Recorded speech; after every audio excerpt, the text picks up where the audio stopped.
Hello hi friends, இன்றைக்கி என்ன video பார்க்க போகிறோன்னா, மொட்டை மாடியில் செடி வச்சிருந்தேன். ரொம்ப நாளாக ஆச்சு அதை காமிச்சு.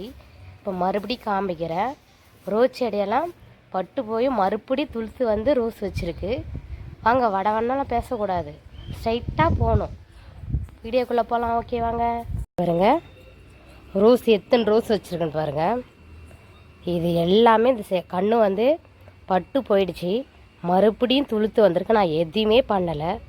இங்கே பாருங்க, பார்க்கலையே உங்களுக்கு தெரியும். இதில் வந்து வேப்ப செடி இருக்குது, தக்காளி செடி இருக்குது. இதிலே ஒரு தக்காளி வந்திருக்கு. இங்கே பாருங்க, இந்த சைடெல்லாம் ரோஸே இல்லை. எப்படி இருக்குது பார்த்தீங்களா?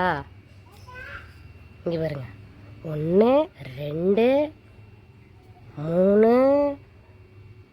அதுக்கப்புறம் மாங்காய் செடி, அதுக்கப்புறம் மல்லிகை செடி.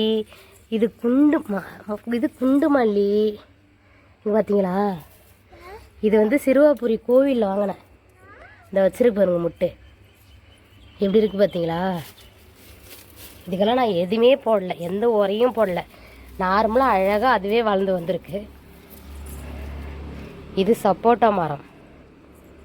எந்த அளவுக்கு இருக்குது பாருங்க சப்போட்டா மரம். பக்கத்துலேயே கருவேப்பிலை. அதுக்கப்புறம் இந்த ரோஸ் செடியும் சுத்தமாக காஞ்சிச்சு. இதுக்கும் நான் எந்த உரமும் போடலை, எதையுமே பண்ணலை. நேச்சுரலாக வளர்ந்து வருது. இதுலேயே எத்தனை முட்டு வச்சுருக்கு பாருங்கள். பார்த்தீங்களா?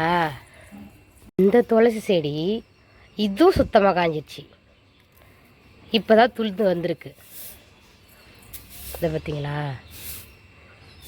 பார்க்க எவ்வளோ சூப்பராக அழகாக இருக்குது பார்த்தீங்களா? இதில் எந்த உரமும் போடலை, எதையுமே பண்ணலை. எல்லாமே இலாலாம் கொஞ்சம் காஞ்சி போயிடுச்சு. மறுபடி துளுத்து இது வந்திருக்கு. எவ்வளோ பெருசாக இருக்குது பாருங்கள். எந்த செடிக்குமே நான் எந்த உரமும் எதையுமே யூஸ் பண்ணுறதில்ல. இதுதான் என்னோட செடி.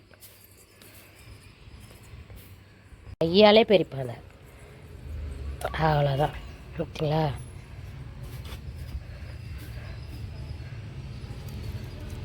இது வந்து நல்லா முட்டா கொஞ்சம் நாளைக்கு பூத்துரும். 2 பூ பறிச்சிட்டேன்.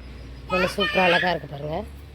அதான் ஃப்ரெண்ட்ஸ், இந்த வீடியோ உங்களுக்கு பிடிச்சிருந்தா லைக் பண்ணுங்கள், ஷேர் பண்ணுங்கள், கமெண்ட் பண்ணுங்கள். மறக்காமல் மாறன் தமிழ் யூடியூப் சேனலுக்கு சப்ஸ்கிரைப் பண்ணுங்கள். ஓகே, நெக்ஸ்ட் வீடியோவில் பார்க்கலாம். பாய் பாய்.